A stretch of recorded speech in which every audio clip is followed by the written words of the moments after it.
తొవ్వెంటొకడు మిమ్మల్ని సంపుతా అని వస్తుండు. వాని చేతిలో కత్తి కూడా ఉన్నది, మరి నీ చేతిలో కట్టె కూడా లేదు. అప్పుడు ఏం చేస్తారుల్లా?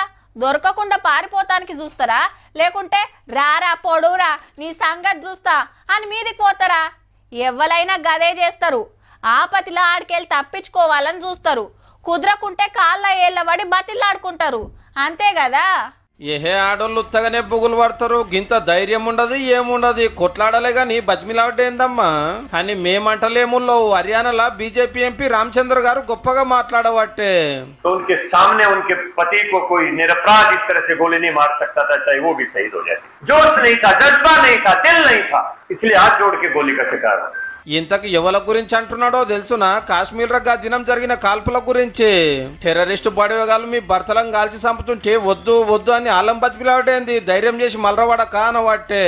ఇటు పెనిమిటి పోయిన దుఃఖము, అటు ఉగ్రవాదుల చేతిలో తుపాకులు. ఇక ఎట్లా కొట్లాడేది ఉండనో ఏమో మరి. గా టైంలో ఆడున్నోళ్ళకి తెలుస్తుంది బాధ. ఈ ఎంపీ గారు ఆడుంటే ఏ పాటి కొట్లాడినో మరి. ఏంట 2-3 గన్మెన్లు, చుట్టూరా 10 మంది కార్యకర్తలు లేదే బయటికి రానోళ్ళు కూడా ఆడోళ్ళ ధైర్యం గురించి మాట్లాడబట్టిరే.